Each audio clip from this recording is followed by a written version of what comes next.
नमस्कार, आप देख रहे हैं इंडिया वॉइस और मैं हूं आपके साथ श्रुति अंगत। आप सभी का स्वागत है देवभूमि समाचार में। देवभूमि समाचार की करते हैं शुरुआत गैरसैंण में। उत्तराखंड विधानसभा के मॉनसून सत्र का आज तीसरा और आखिरी दिन था। बीते 2 दिनों में सदन में 9 विधेयक पेश किए गए, वहीं करीब 5000 करोड़ का अनुपूरक बजट भी पेश किया गया था। साथ ही 7 विधेयक भी पास कर दिए गए हैं। इसके साथ ही विधानसभा सत्र अनिश्चितकाल के लिए स्थगित कर दिया गया है। तो विधानसभा सत्र का तीसरा दिन बेहद अहम रहा। अनुपूरक बजट पास हुआ है और अनिश्चितकाल के लिए सत्र स्थगित कर दिया गया है। तो तीसरा और अहम दिन अनुपूरक बजट पारित किया गया और हंगामे के बाद अनिश्चितकाल तक सत्र स्थगित कर दिया गया।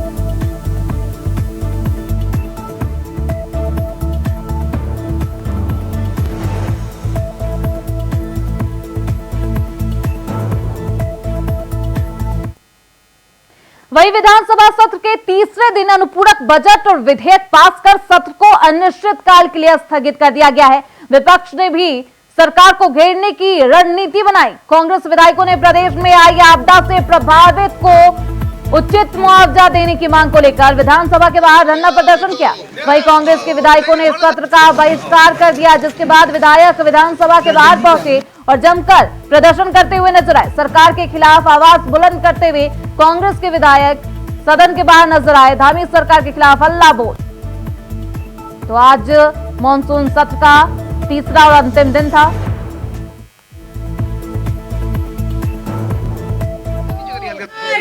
न्याय दो किसानों को, न्याय दो, न्याय दो। थोड़ा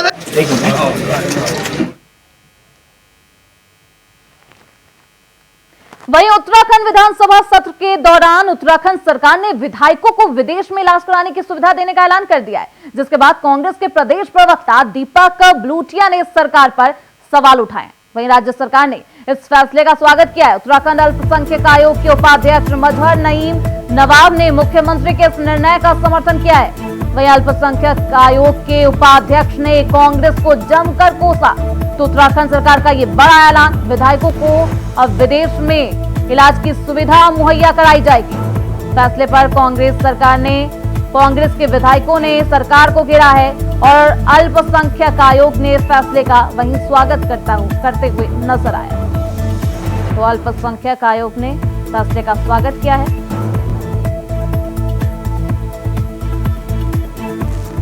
के पास सरकार के खिलाफ कोई बात कहने के लिए नहीं है, क्योंकि उनकी सरकारें इस उत्तराखंड में 10 साल उन्होंने सरकार चलाई और भारत में 60 साल कांग्रेस ने राज किया। हम उनसे 2 ही बातें पूछना चाहते हैं।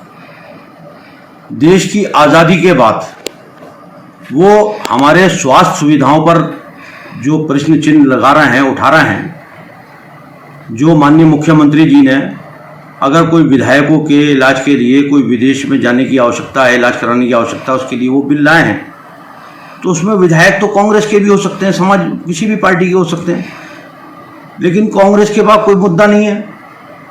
वो उल्टे सीधे बयान दे करके हम उनसे पूछना चाहते हैं, 10 साल तुम्हारी सरकार रही उत्तराखंड में हरीश रावत जी से, और पंडित नरेंद्र तिवारी की सरकार में जो मंत्रिमंडल में रहे लोग, सत्ता में रहे लोग, क्या सुविधाएं थी उत्तराखंड के अंदर? स्वास्थ्य सुविधाएं क्या धारचूला में डॉक्टर था? क्या अल्मोड़ा में डॉक्टर थे? बागेश्वर में डॉक्टर थे? पिथौरागढ़ में डॉक्टर थे? उत्तरकाशी में डॉक्टर थे? हॉस्पिटलों की क्या कंडीशन थी? आज नरेंद्र मोदी जी के नेतृत्व में और पुष्कर सिंह धामी के नेतृत्व में उत्तराखंड में, जिस समय 2017 में कांग्रेस की सरकार गई है, तो मात्र पूरे उत्तराखंड में 570 डॉक्टर काम कर रहे थे। आज पुष्कर सिंह धामी के नेतृत्व में 3200 डॉक्टर पूरे उत्तराखंड में तैनात हैं। अब आपको सीधे ले चलते हैं भराड़ी से, जहां CM Pushkar Singh Dhami press conference कर रहे हैं। मत्स्य के क्षेत्र में, बागवानी के क्षेत्र में, इन सभी क्षेत्रों में हम लेकर आए हैं। कुल मिलाकर मैं कह सकता हूं कि अनुपूरक बजट जो हमारा सामान्य बजट था, उस बजट को पूरी तरह से धरातल पर उतारने का ही एक अंश है और उसी दिशा में हम प्रयास कर रहे हैं।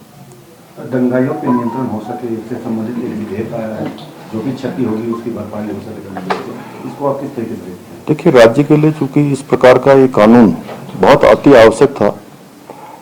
पिछले दिनों हल्द्वानी में 8 फरवरी को घटना हुई थी बनबुलपुरा क्षेत्र में, जहां पर प्रशासन के लोगों को, पुलिस के जवानों पर और विशेषकर महिला पुलिस पर और आप ही जैसे सभी पत्रकार भाइयों पर जो वहां पर कवरेज करने के लिए गए हुए थे, उन पर जानलेवा हमला हुआ, उपद्रव किया गया, तोड़फोड़ की गई और बड़ी एक हिंसा वहां पर करना चाहते थे लोग। इसको समय रहते जो है कंट्रोल किया गया, प्रशासन ने, पुलिस के लोगों ने। इस प्रकार की घटना राज्य के अंदर कहीं भी नहीं होनी चाहिए और ये कानून लाने के पीछे हेतु यही है कि कोई भी अब इस प्रकार की घटना करने के बारे में तो बहुत दूर की बात, किसी के दिमाग में भी नहीं आए कि मुझे घटना करनी है या इस प्रकार का अपराध करना है, क्योंकि राज्य हमारा बहुत शांत है। राज्य के अंदर सभी लोग एक दूसरे के साथ बहुत प्रेम पूर्वक रहते हैं, आपस में भाईचारे के साथ रहते हैं, बड़ा सौहार्दपूर्ण प्रेमपूर्ण यहाँ व्यवहार रहता है सबका एक दूसरे के साथ। तो उत्तराखंड के अंदर, देवभूमि के अंदर इस प्रकार की चीजें बिल्कुल भी स्वीकार योग्य नहीं है। इसलिए हम ये कानून लेकर आए हैं कि अब कोई भी दंगा करेगा, उपद्रव करेगा, तोड़फोड़ करेगा, आगजनी करेगा, संपत्तियों को नुकसान पहुंचाएगा, तो उस संपत्तियों की नुकसान की भरपाई की एक एक पाई की कीमत उसी दंगा करने वाले से वसूल की जाए। मुख्यमंत्री ने अपनी महिलाओं की हिंसा की बात करी, बांग्लादेश में जो महिलाओं के साथ हो रहा लगातार आपके तमाम भाषणों में दर्ज सुना था, ऑलमोस्ट इस पर क्या कुछ कहना चाहेंगे?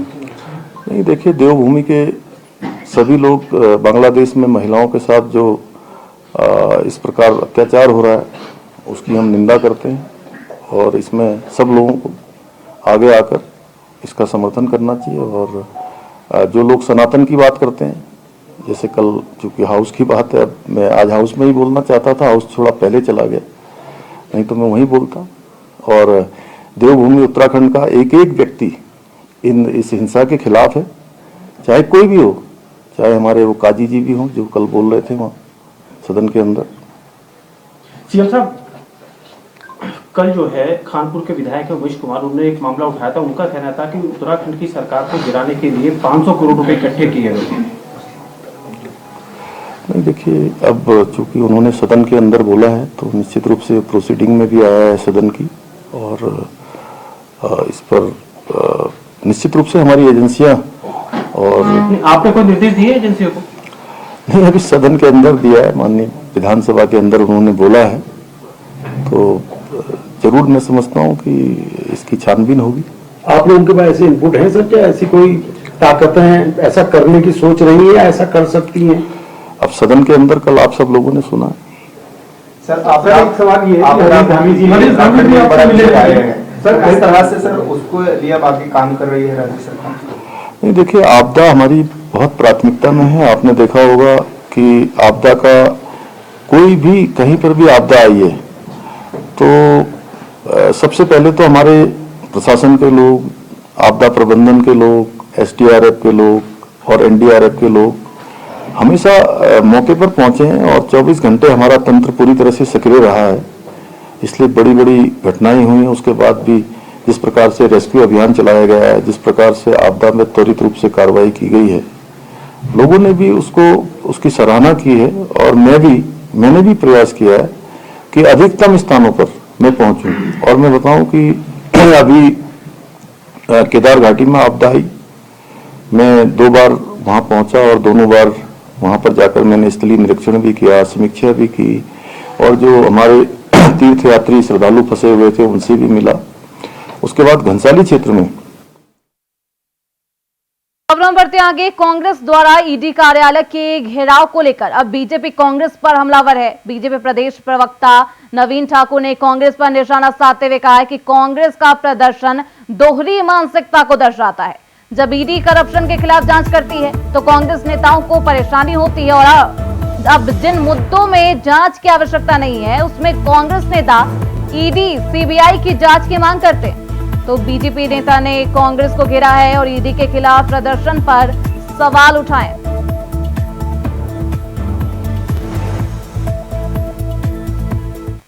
बुरी मानसिकता है। जब इनके खिलाफ, इनके भ्रष्टाचार के खिलाफ ईडी जांच करती है तो इनको दिक्कत होती है और वैसे इनको सीबीआई जांच चाहिए। जिन मुद्दों पे जांच की जरूरत नहीं है ये सीबीआई और ईडी की जांच करते हैं। तो ये कांग्रेस का दोगलापन है और जनता सब जानती है और अब जनता इनके बहकावे में नहीं आएगी। बिल्कुल आप 2014 के रिजल्ट में देख चुके हैं, उत्तराखंड में कांग्रेस का कोई अस्तित्व नहीं बचा है, चाहे 14 हो, चाहे 19 हो, चाहे 24 हो। 5-0 के स्कोर पे जो है कांग्रेस 0 पे रही है और हमेशा 0 पे ही रही। देवभूमि समाचार में रुकेंगे छोटे से ब्रेक के लिए, फौरन लौटेंगे।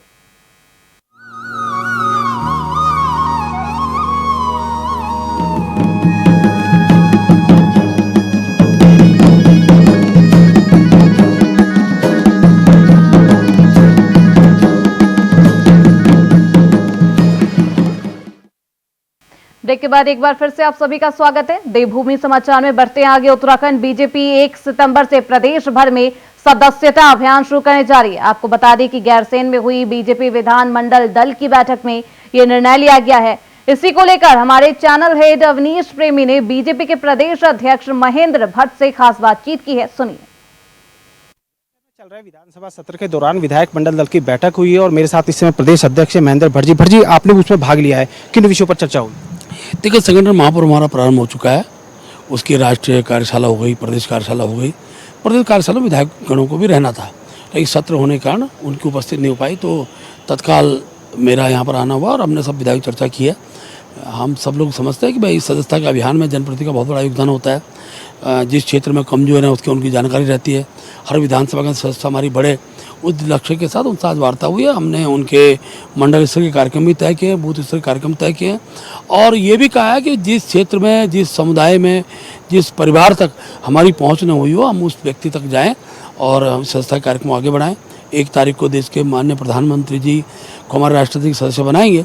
उसी दिन हमारा जो मोबाइल नंबर है वो एक्टिवेट हो जाएगा और उसी दिन हमारा कोशिश रहेगी 10 लाख से अधिक सदस्य हम पहले दिन ही बनाने में सफल हो जाए। पूरे प्रदेश की बात की है तो किस तरह के प्रोग्राम रहेंगे और कितना लक्ष्य आपने रखा है पूरे प्रदेश का? देखिए, अभी हमारी कार्यशालाएं चल रही हैं। आज जैसे जिले की कार्यशाला हमारी 25 तारीख तक चलेगी, फिर 26, 27, 28 को हमारी मंडल कार्यशालाएं होंगी और 31 तारीख बूथ पर हमारी बैठक होगी, क्योंकि इस बार पहली भारतीय जनता पार्टी ने बूथ इकाई को अपना एक प्रभावी बनाने के उद्देश्य से इस कार्यक्रम को लिया है और उस दिन 31 तारीख को ही राष्ट्रीय अध्यक्ष जी हमारे बूथ की टोली के साथ, जो सदस्यता की टोली है, उस टोली से वार्ता करेंगे और उसके बाद कार्यक्रम का एक स्वरूप बनेगा और 1 और 2 तारीख सघन सदस्यता अभियान हमारा होगा।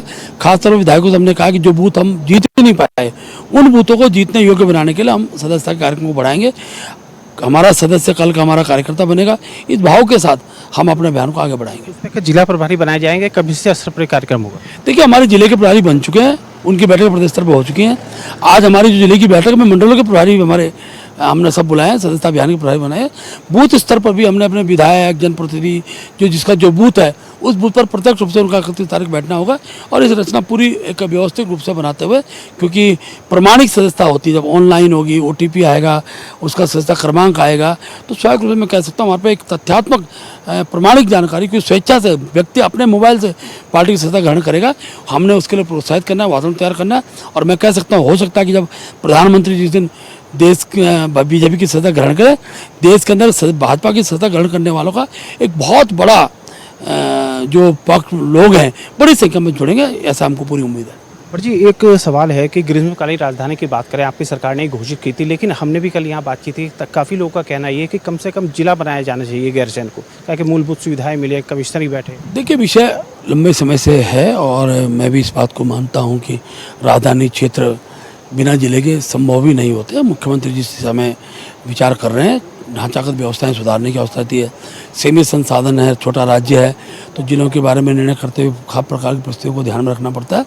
लेकिन क्योंकि अब सत्र समय समय पर गैरसैंण के अंदर होने, तो मैं कह सकता हूँ कि अगर इस गैरसैंण के विषय को लेकर सकारात्मक निर्णय हमारी सरकार ने लिए हैं, आने वाले समय में और अच्छे निर्णय भी हमारी सरकार लेगी। सर, विधानसभा में कल एक मामला उठाता निर्दलीय विधायक उमेश कुमार, उन्होंने ये कहा था कि 500 करोड़ रुपए खर्च करने के बाद सरकार गिराने की साजिश हुई है।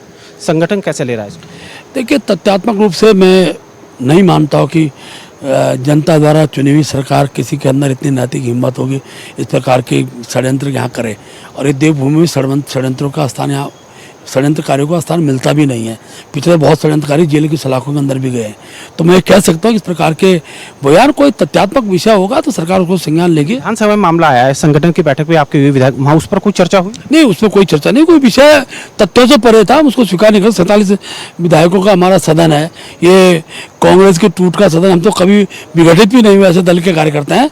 भारतीय जनता पार्टी सब विधायक पार्टी के साथ और अपनी सरकार के साथ खड़े हैं, और किसी भी इस प्रकार का जो भाव आता है वो व्यक्तिगत कोई अपना सोच का एक माध्यम होगा, उस पार्टी उसको स्वीकार करने को तैयार नहीं है। एक मामला बड़ा चर्चाओं में चल रहा है, पर्यटन मंत्री सतपाल महाराज, उनके बेटे ने जो है याट वो के लिए जो है अप्लाई किया है, टेंडर में प्रतिभाग लिया है, आप कैसे देखते हैं?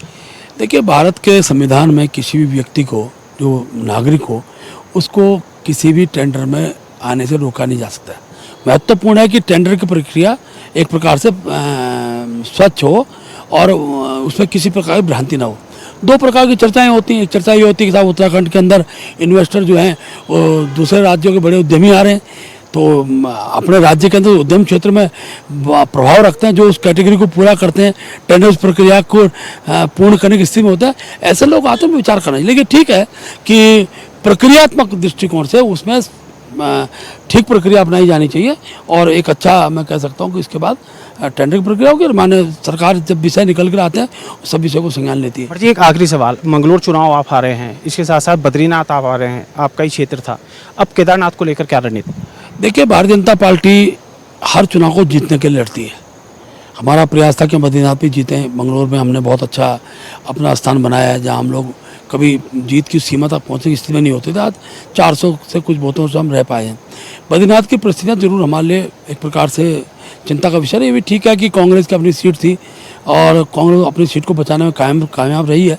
जहाँ तक केदारनाथ भारतीय जनता पार्टी की थी, भारतीय जनता पार्टी है और भारतीय जनता पार्टी की रहेगी। उसके लिए हमने पूरी रणनीति बना दी है, हमारी टीम बन चुकी है और बहुत जल्दी उस कार्यक्रम की श्रृंखला हम तैयार करेंगे। जी, धन्यवाद। बहुत धन्यवाद। का कहना था कि जिस तरह बद्रीनाथ सीट हारी, मंगलोर हारी, तो उसके बाद कहीं ना कि पार्टी ने सबक लिया है और केदारनाथ सीट वो जीतेंगे, उसके लिए पूरी तैयारी संगठन स्तर पर कर ली गई है। गैरसैंण से इंडिया वॉइस के लिए अवनीश प्रेमी। वही खबर हल्द्वानी से है, जहां ठेला पकड़कर पूरी रात कोतवाली में बैठाया गया लोगों को। कार्रवाई के विरोध में यूथ कांग्रेस के प्रदेश उपाध्यक्ष और सामाजिक कार्यकर्ता हेमंतु साहू के नेतृत्व में लोगों ने नगर निगम कार्यालय के बाहर जोरदार प्रदर्शन किया। सामाजिक कार्यकर्ता साहू ने कहा कि प्रशासन लगातार ठेला फल वालों को अत्याचार कर रही है। आए दिन अतिक्रमण के नाम पर ठेला वालों का उत्पीड़न किया जा रहा है। तो नगर निगम कार्यालय के बाहर प्रदर्शन किया गया है कांग्रेस के द्वारा, और ठेला वालों पर कार्रवाई को लेकर ये विरोध जताया गया। यूथ कांग्रेस ने ये विरोध जताया है। नगर निगम कार्यालय के बाहर प्रदर्शन किया गया।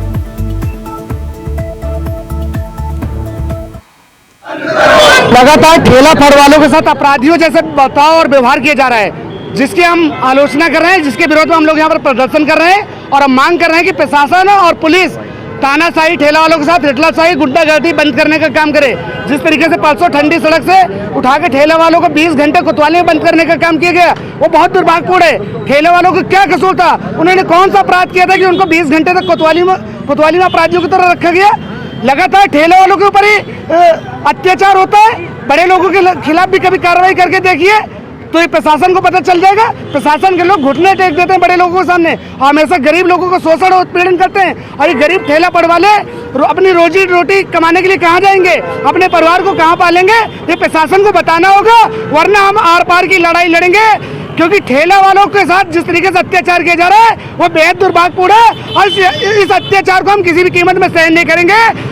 ठेला वालों के लिए स्थान प्रशासन को चिन्हित करना होगा, इनको रोजगार देना होगा, इनका ठेला लगाना होगा, वरना यहाँ चाहे हमें आमरण अनशन करना पड़े, चाहे आंदोलन के किसी भी रूप में ले जाना पड़े, हम लड़ाई को लड़ते रहेंगे। वहीं देहरादून में लगातार हो रही बारिश के क्रम में पौराणिक श्री टपकेश्वर महादेव मंदिर के समीप बहने वाली तमसा नदी आज अपने रौद्र रूप में बह रही है। माता वैष्णो देवी गुफा योग मंदिर टपकेश्वर के संस्थापक आचार्य डॉक्टर विपिन जोशी ने बताया कि मंदिर की आरती के बाद नदी का जलस्तर बढ़ा है, लेकिन अभी जलस्तर धीरे धीरे कम हो रहा है। तो तमसा नदी का जलस्तर बढ़ गया है, जो कि खतरों से खाली नहीं है, और पहाड़ों पर बारिश का कहर जारी है।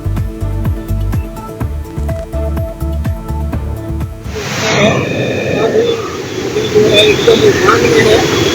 की कृपा से क्योंकि आरती वगैरह सब हो चुकी है, इसलिए सभी भक्त जो है अपने अपने गंतव्य को चले गए हैं। किसी प्रकार का कोई नुकसान या परेशानी नहीं है। बोले सत्तेश्वर। फिलहाल देवभूमि समाचार में बस इतना ही। देखते रहिए इंडिया वॉइस।